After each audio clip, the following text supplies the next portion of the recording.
Simplified तरीके से कि ASD और VSD क्या होता है और एक डॉक्टर इसको एसेस कैसे कर लेते हैं इस कंडीशन को जब वो अल्ट्रासाउंड करते हैं, फीटल स्कैन करते हैं, तो उनको कैसे ये पता चल जाता है कि ये कंडीशन ASD का है या VSD का है। ठीक है, सबसे पहली चीज कि ASD को और VSD को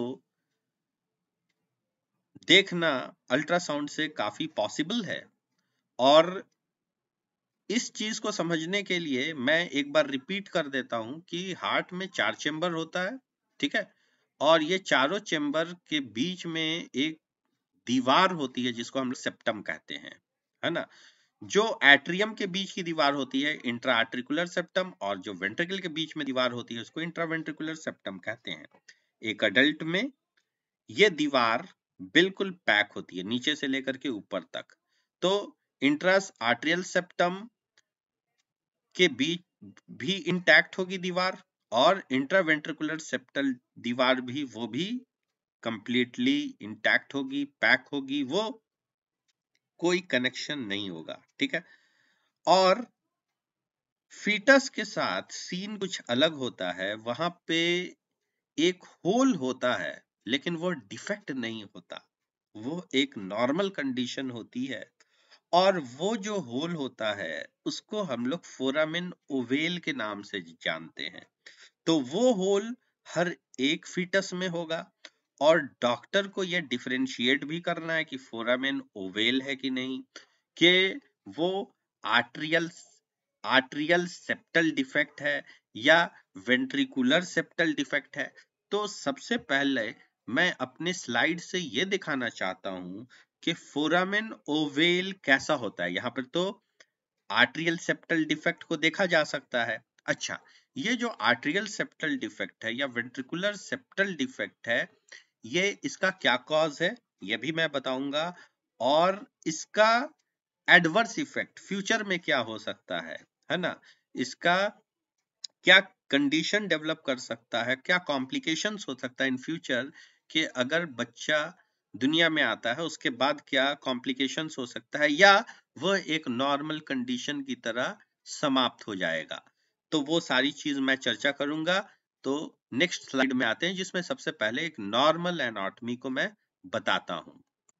ये जो डायग्राम है, ये जो डायग्राम है, इस डायग्राम में एक फिर पैसेज दिखाया जा रहा है जिसका नाम है फोरामेन ओवेल, और यहाँ पे लिखा हुआ है पेटेंट फोरामेन ओवेल, यानी कि ये ओपन है, ये खुला हुआ दिखाया जा रहा है। चूंकि इसमें एक फ्लैप होता है, लेकिन ASD और VSD में किसी तरह का कोई फ्लैप नहीं होगा, वो ओपन रहेगा। ठीक है, अच्छा, फोरामेन ओवेल जो होता है इस इसके अलावा ASD का कंडीशन हो सकता है, यानी कि ये अपने जगह पे ही रहेगा लेकिन सेप्टम में कहीं और एक छेद होंगे, एक छेद होंगे, एक होल होंगे, है ना, जो ASD के कंडीशन बनेंगे, है ना।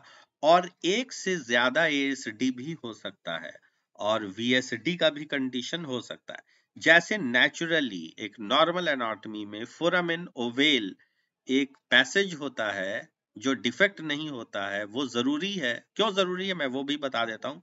और वैसा कोई और पैसेज वेंट्रिकल में कभी नहीं होता किसी बेबी में।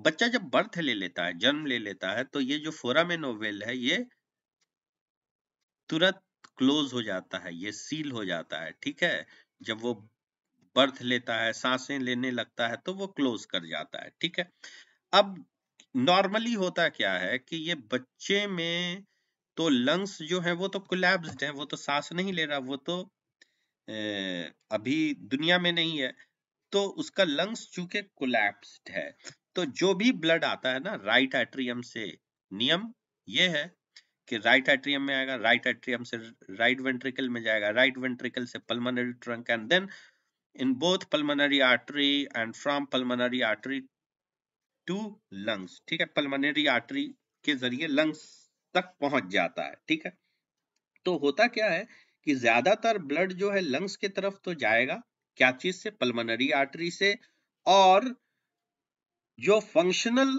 ऑक्सीजन एक्सचेंज वाला काम होता है लंग्स का, वो तो यहाँ पे होगा नहीं। यहाँ पर तो फीटल का सर्कुलेशन स्पेशलाइज्ड होना चाहिए। तो यहाँ पे बाईपास का सिस्टम है कि कुछ ब्लड इधर बाईपास कर जाएगा, ठीक है। तो बाईपास का सिस्टम है, तो ब्लड फ्लो जो पल्मोनरी आर्टरी में होता है, तो पल्मोनरी आर्टरी में होगा तो, लेकिन लंग्स तक जाने में क्या होगा कि वहां पे काफी रेजिस्टेंस होगा। लंग्स चूंकि कोलैप्स्ड है और वहां पे फ्लूइड भरी हुई है, तो रेजिस्टेंस तो ज्यादा होना ही होना है, और रेजिस्टेंस बहुत हायर होता है। तो ज्यादातर जो ब्लड होता है पल्मोनरी आर्टरी का, ये जो पल्मोनरी ट्रंक है, इससे निकला राइट और लेफ्ट पल्मोनरी आर्टरी, तो इसका जो पल्मोनरी आर्टरी का जो कनेक्शन होता है ना, वहां पे होता है डक्टस आर्टरियोसस, जिससे जो ब्लड होंगे वो बाईपास कर जाते हैं डिसेंडिंग और आयोटा में, और डिसेंडिंग आयोटा से होल बॉडी में चले जाते हैं, ये है। और यहाँ पे जो है कुछ ज्यादा प्रेशर नहीं बने, इसलिए ब्लड का टू एंड फ्रो मूवमेंट होता है, ठीक है। सोनोग्राफिकली डॉक्टर इजिली डिटेक्ट कर लेते हैं कि फोरामेन ओवेल है, क्योंकि फोरामेन ओवेल जहां पे होगा ना, तो वहां पे दो कलर बनेगा।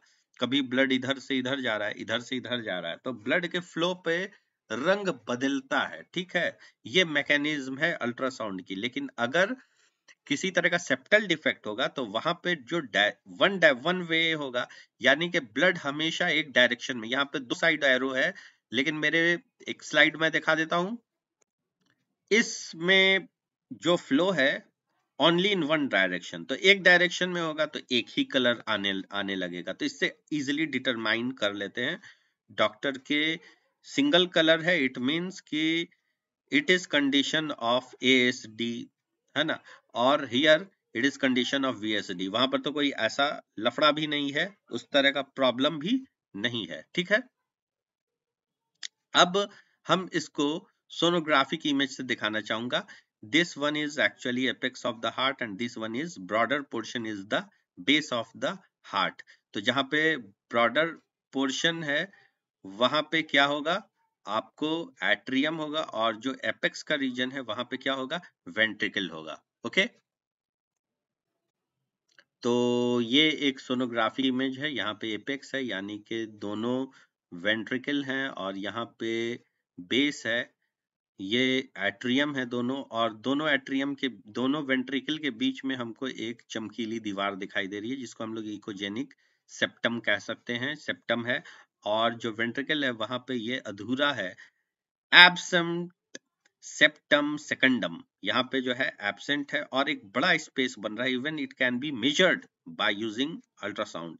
तो ये जो ब्लड का फ्लो है यहाँ पे, है ना, ये क्या होगा, वन डायरेक्शन होगा हमेशा, ठीक है।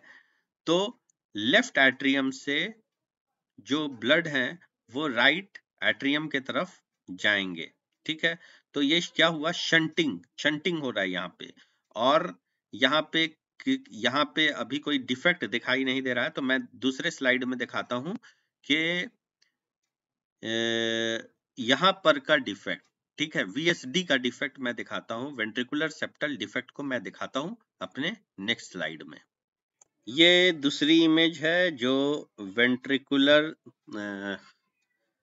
सेप्टल डिफेक्ट है, इसमें यहाँ पे एपेक्स ऑफ हार्ट है, इसको अगर मैं छोटा करूंगा तो और अच्छा विजिबल होगा। तो और यहाँ पे एक पैसेज बना हुआ है, वीएसडी वेंट्रिकुलर सेप्टल डिफेक्ट। अगर इसमें ब्लड में अगर इसमें कलर डॉपलर को ऑन करेंगे तो हमें एक ही कलर मिलेगा, और ये बिल्कुल विजुअलाइज होगा, आप आइडेंटिफाई कर सकते हैं, ठीक है।